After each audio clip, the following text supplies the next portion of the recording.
नमस्कार दोस्तों। Covid Covid नहीं, कमाई का अड्डा कहिए साहब, कमाई का अस्पताल। जी दोस्तों, आज मसला व्यवस्था का है, उस बुनियादी व्यवस्था का जो मौलिक अधिकार हमें जीने का अधिकार देता है।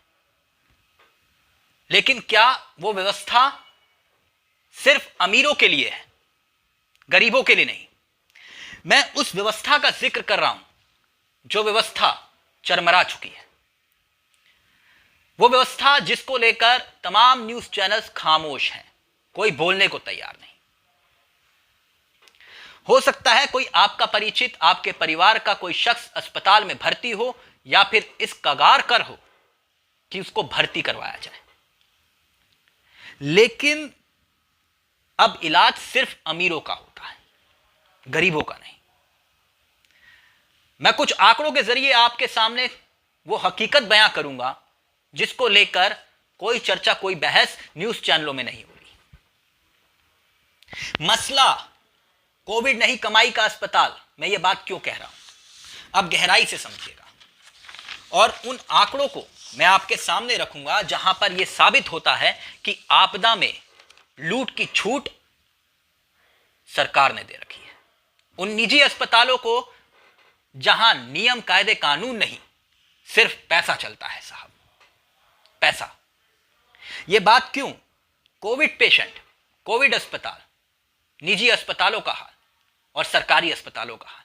वो सरकारी अस्पताल जहां पर बेड नहीं है, तो फिर गरीब इंसान जाए तो जाए कहां? मध्यवर्गीय, आप जैसे, हम जैसे लोग, मिडिल क्लास कहां जाए?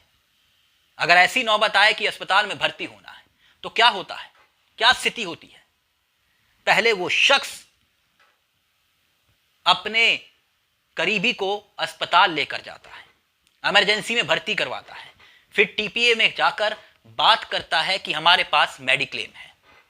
लेकिन साहब थम जाइए, मेडिक्लेम, हकीकत यह है कि निजी अस्पताल मरीजों को लूट रहे हैं और सरकार मौन है। कैसे? दरअसल रकम जमा कराने के नाम पर अस्पताल में भर्ती कैसे किया जाता है कि आप पहले 1 लाख रुपया एडवांस दीजिए और फिर उसके बाद आपके मरीज को भर्ती किया जाएगा। अगर आप खुश नसीब हुए तो, अगर कोई 2 लाख रुपए देने को तैयार हुआ तो पहले उसे भर्ती कर लिया जाएगा। यानी कि इलाज गरीबों का नहीं, अमीरों का पहले होगा।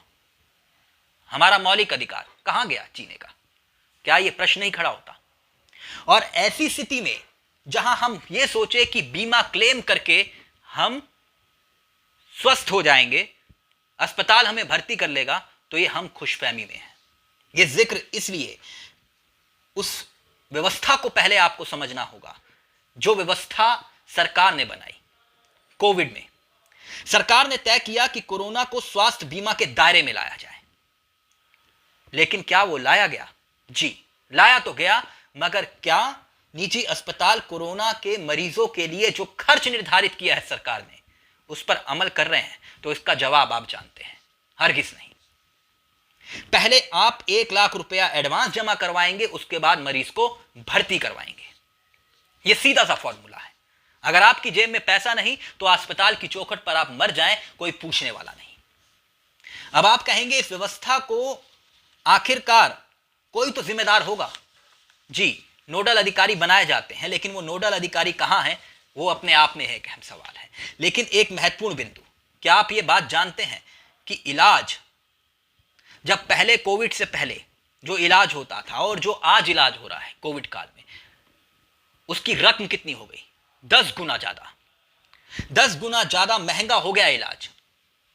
पहले अलग अलग श्रेणी में जो 1200 से 5000 रुपए तक, यानी कि अपनी सहूलियत के हिसाब से आपकी जेब में जितना पैसा है उस हिसाब से आप बेड ले लीजिए, वो सुविधा 1200 से शुरू होती थी और 5000 तक थी, यानी वीवीआईपी तक।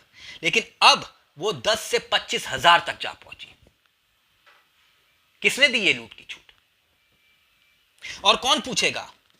जहां दवा और दूसरे खर्च के नाम पर 10,000, 15,000, 20,000 रुपए फालतू लिए जाते हैं और कोई पूछने वाला नहीं। यानी कि एक कोविड मरीज का इलाज करवाने में आपको 3 से 5 लाख रुपए लग जाएंगे। और आपकी जेब में वो पैसा नहीं तो इलाज भूल जाइए। और सरकारी अस्पतालों का हाल उलारम जानते हैं आप।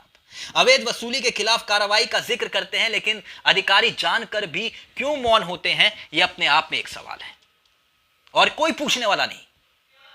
ना न्यूज चैनलों में इस पर बहस होती है, ना चर्चा होती है। और हां, बड़े बड़े डॉक्टर साहब देखते हैं जो बैठते हैं, वो सब निजी अस्पतालों के बैठते हैं, बड़े एक्सपर्ट्स डॉक्टर। तमाम न्यूज चैनल्स पे आप देखते होंगे, इसका डॉक्टर, उसका डॉक्टर, वो बड़ा अस्पताल। अब आप समझे असली खेल क्या है। अब आगे समझिए। आयुष्मान योजना थी ना, योजना मतलब है योजना, आयुष्मान योजना। क्या हुआ? जरा कार्ड लेकर जाइए आयुष्मान योजना का, और किस अस्पताल में आपकी भर्ती कर लेगा? कौन पूछेगा? ये आयुष्मान योजना कहता है कि 10% मरीजों को निजी अस्पतालों को भर्ती करना होगा, लेकिन हकीकत क्या है? और वो हकीकत कौन पूछेगा? क्या कोई पूछने वाला है कि वो आयुष्मान योजना जिसका ढोल पीट कर आप सत्ता में आए, और वो आयुष्मान योजना कहां गायब हो गई और कितनों को उसको लेकर लाभ मिला? निजी डॉक्टरों ने आपदा के समय में इलाज क्यों महंगा कर दिया? कोई पूछने वाला है? नहीं। साधारण बेड 8,000 रुपए रोजाना, ऑक्सीजन बेड 15,000 रुपए, वेंटिलेटर बेड आईसीयू के साथ 25,000 रुपए। ये तय है, लेकिन आप हकीकत जानते हैं। अगर आप खुशनसीब हुए तो सरकारी पैकेज पर अगर हम नजर डालते हैं तो ऑक्सीजन बेड का पैकेज 6400 रुपए रोजाना निर्धारित किया गया, जिसमें सपोर्टिंग केयर सिस्टम है, 2,000 रुपए पीपीई किट की राशि है, मरीज को बेड के साथ साथ खाना, नर्सिंग केयर, मॉनिटरिंग, साथ साथ जांच, डॉक्टर विजिट, प्रशिक्षण, सब कुछ शामिल है। लेकिन नहीं है तो रेमडेसिविर इंजेक्शन और आरटीपीसीआर जांच को शामिल किया जाना, यह नहीं है। यानी कि इसके लिए भी आपको अपने मरीज की जान बचानी है तो पैसा खर्च करना पड़ेगा। तो वो गरीब जाए तो जाए कहां? जिस गरीब को वादा किया गया कि राम राज्य आएगा, लेकिन वो गरीब ऑक्सीजन की किल्लत से आज मर रहा है, तो इसकी जिम्मेदारी किसकी बनती है? क्या यह अपने आप में एक महत्वपूर्ण सवाल नहीं? और क्यों आयुष्मान योजना ऐसे हालात में धराशायी हो गई, और क्यों आपदा की लूट निजी अस्पतालों को छूट दे दी गई, और क्यों नहीं नोडल अधिकारी नियुक्त किए गए? अगर किए गए तो कितनों पर कार्रवाई हुई? कौन पूछेगा? यह अपने आप में एक महत्वपूर्ण सवाल है। नमस्कार दोस्तों, जय हिंद, जय भारत।